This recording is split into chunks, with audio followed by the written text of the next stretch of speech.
What's happening guys, welcome back to my YouTube channel, hosted by the one and only the first god, the first king. It's Luke, your mentor. So as you can see by the title of this video, we'll be breaking down a trade setup that we actually did anticipate on NZDUSD, and we even uploaded a YouTube channel on this particular trade, guys, and so you could have capitalized on this entire move.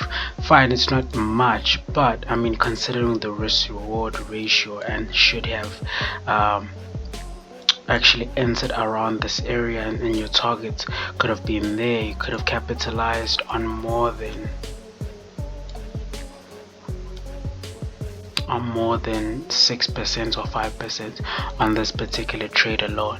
So guys, in this video I'll be definitely breaking down why you should have actually got into this trade, and my projection for the upcoming week as well. But before getting to the video, do hit that like and subscribe button as you get notified when I post videos like this on this YouTube channel. So without further wasting any of your time, let's get into the video. Now, looking at my daily time frame, guys, as you can see on my daily time frame, I'll just start on the daily to actually just try to quickly break this down. Okay, let me just start on the weekly. So on the weekly time frame, as you can see that we had a lot of bullish momentum. However, you can see that we actually broke this previous level support, and we're currently testing it as a level of resistance. Although the market actually had a lot of buys exhaustion, looking at this particular mirror bulls candlestick, the market still broke through impulsively this region, and this could potentially be a signal that the market could potentially head for buys. Not only that, guys, just something to mention though is that on the weekly, the story on this particular trend line is that every single time it touches particular trend line, pushes down, it pushes down, pushes down, and as you can see, we are creating lower lows and lower highs, lower lows, lower highs. So overall on the weekly, I was in an overall sell.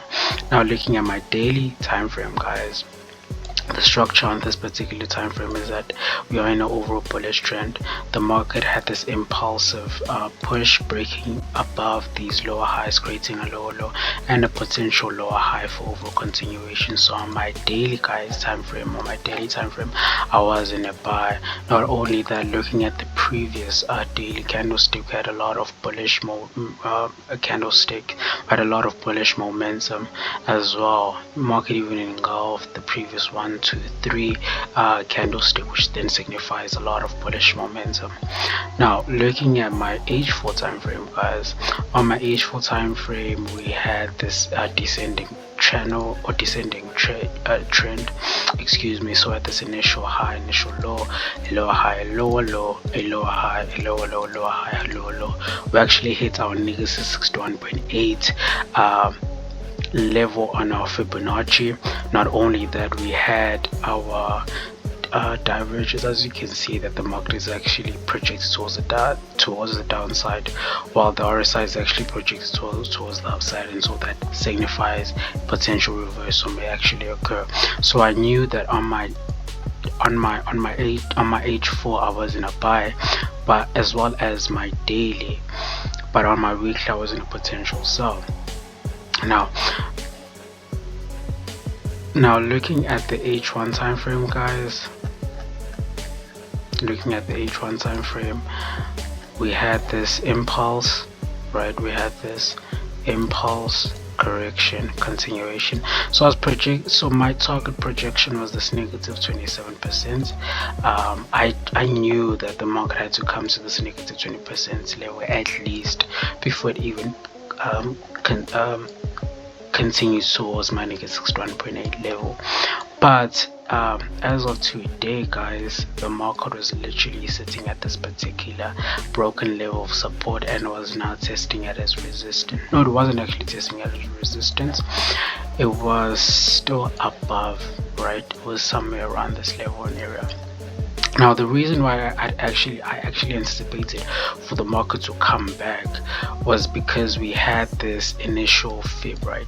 So on the 30-minute time frame or the 15-minute time frame, previous structure is that we were in this overall downward trend.